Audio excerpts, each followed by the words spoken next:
Hi, and welcome to the Ask Dr. Angela podcast with everyone's favorite OBGYN, Dr. Angela Jones. Have you ever been too embarrassed or shy to ask your own doctor about your, girl parts? Well, you've come to the right place to get straight answers. Feel free to ask Dr. Angela anything women's health related.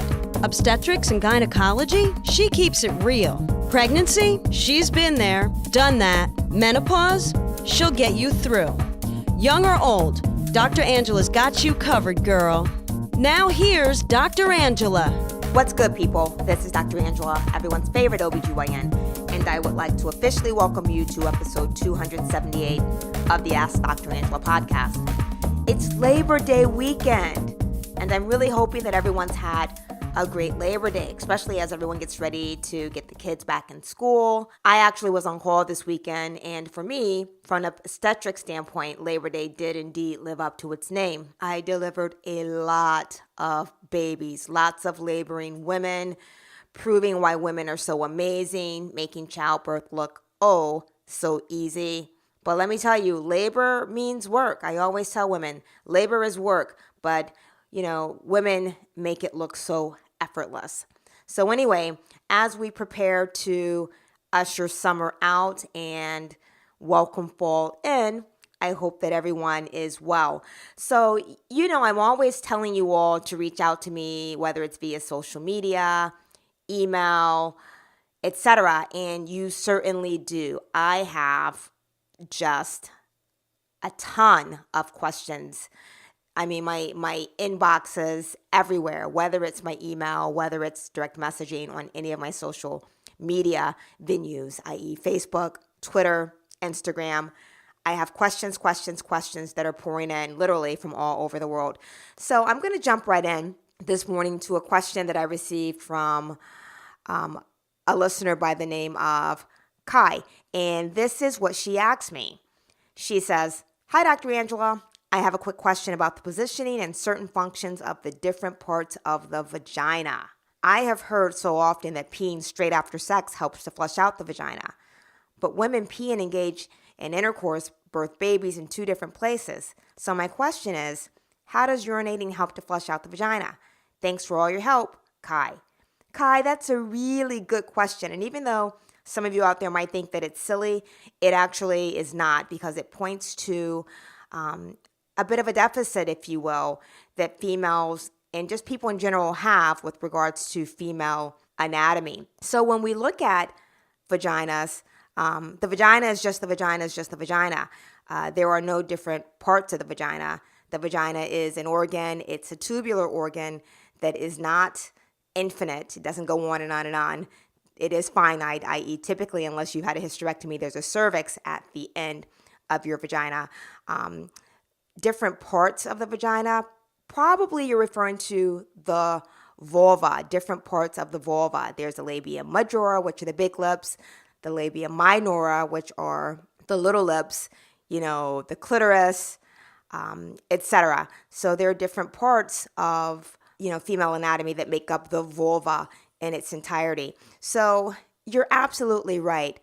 We don't pee and birth babies out of the same organs. We urinate from our urethras and we give birth out of our vagina. So those are two entirely different places, as you were so adept to point out. So you've kind of already answered your question, in a matter of speaking. You're questioning, well, oh my gosh, how does urinating help to flush out the vagina? It doesn't, because you're not flushing out anything when you urinate from your urethra. Remember, the vagina is a really dynamic organ, and it takes care of itself. I oftentimes will compare the vagina to a self-cleaning oven. The vagina's got you, girl, so don't worry about that. Probably what you're referring to is, a lot of times we'll recommend to patients, and just women in general, that you urinate post-sex or pee after you have sex.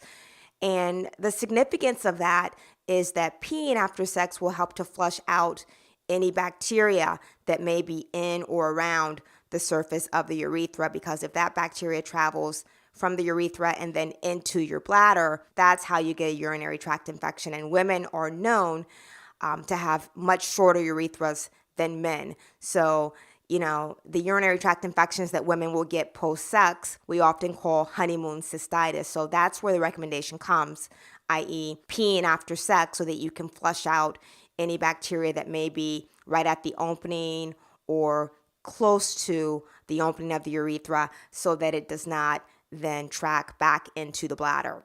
So I'm hoping that I haven't managed to thoroughly confuse you, Kai, but that's a really, really, really good question. And trust me, girlfriend, you are not the only one that was wondering that. So I'd like to just say thank you so much for submitting this question. It was a great question.